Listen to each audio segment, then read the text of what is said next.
नमस्कार दोस्तों, स्वागत है आपका हमारे YouTube चैनल में। आज की इस वीडियो में हम पौष पूर्णिमा व्रत की कथा का पाठ करेंगे। सनातन धर्म में कोई भी व्रत या उपवास बिना व्रत कथा अधूरा माना जाता है, इसलिए पौष पूर्णिमा का व्रत करते समय भी कथा अवश्य पढ़नी या सुननी चाहिए। पौराणिक कथाओं के अनुसार काशीपुर नगर के एक गरीब ब्राह्मण रहता था, जो कि भिक्षा मांगकर अपना जीवन यापन करता था। एक बार भगवान विष्णु एक बूढ़े ब्राह्मण का रूप धारण करके स्वयं उस गरीब ब्राह्मण के पास गए और कहने लगे, हे विप्रो, श्री सत्यनारायण भगवान मनोवांछित फल देने वाले हैं और उनका व्रत और पूजन करने से मनुष्य के सभी दुख दूर होते हैं। तुम भी उनका व्रत और पूजन करोगे तो सब प्रकार के दुखों से मुक्त हो जाओगे। इस व्रत का मतलब मात्र भोजन न लेना ही नहीं समझना चाहिए, बल्कि उपवास के समय हृदय में यह धारण होनी चाहिए कि आज श्री सत्यनारायण भगवान हमारे पास ही विराजमान है। अतः अंदर व बाहर शुचिता बनाए रखनी चाहिए और श्रद्धा विश्वास पूर्वक भगवान का पूजन कर उनकी मंगलमय कथा का श्रवण करना चाहिए। श्री सत्यनारायण की कथा बताती है कि व्रत पूजन करने में मानव मात्र का समान अधिकार है, चाहे वह निर्धन, धनवान, राजा हो या व्यवसायी, ब्राह्मण हो या अन्य वर्ग, स्त्री हो या पुरुष। यही स्पष्ट करने के लिए इस कथा में निर्धन ब्राह्मण, गरीब लकड़हारा, राजा उल्कामुख, धनवान व्यवसायी, साधु वैश्य, उसकी पत्नी लीलावती, पुत्री कलावती, राजा तुक्तध्वज एवं गोपगणों की कथा का समावेश किया गया है।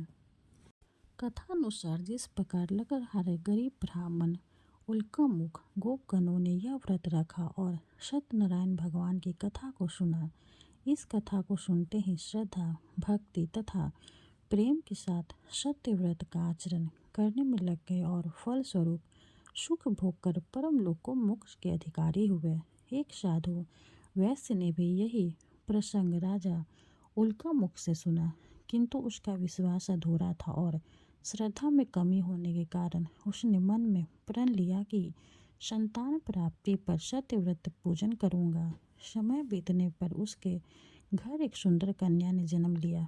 तब उसकी पत्नी ने व्रत की याद दिलाई तो उसने कहा कि कन्या के विवाह के समय करेंगे। कन्या के विवाह का भी समय आ गया और पत्नी ने याद दिलाई तो उसने बात टाल दी। इसके बाद व्यापारी अपने दामाद को लेकर व्यापार के लिए चला गया। वहां उसे चोरी के आरोप में राजा चंद्रकेतु द्वारा दामाद सहित कारागार में डाल दिया गया। उसके अपने घर में भी चोरी हो गई। पत्नी लीलावती और पुत्री कलावती भिक्षावृत्ति के लिए विवश हो गई।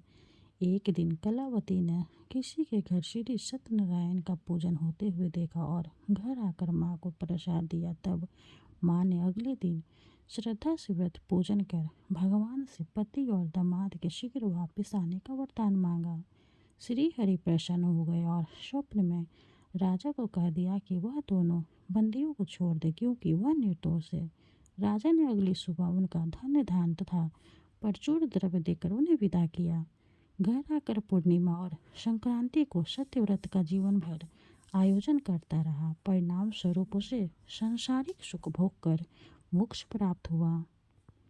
इसी प्रकार एक बार राजा तुक्तध्वज ने वन में गोपगणों को श्री सत्यनारायण भगवान का पूजन करते देखा, किंतु अपने अभिमान की वजह से राजा न तो पूजा स्थल पर गया, न दूर से ही प्रणाम किया और न ही गोपगणों द्वारा दिया गया प्रसाद ग्रहण किया।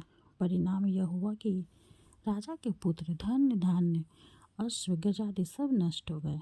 राजा को फिर यह आभास हुआ कि विपत्ति का कारण सत्यदेव भगवान का निरादर है। तब उसे बहुत पश्चाताप हुआ। वह तुरंत वन में गया और गोपगणों को बुलाकर उसने सत्यनारायण भगवान की पूजा विधि पूछी और बाद पूजा भी की। फिर उसने उससे ही प्रसाद ग्रहण किया तथा घर आ गया। उसने देखा कि विपत्ति टल गई और उसकी सारी संपत्ति तथा जन सुरक्षित हो गए।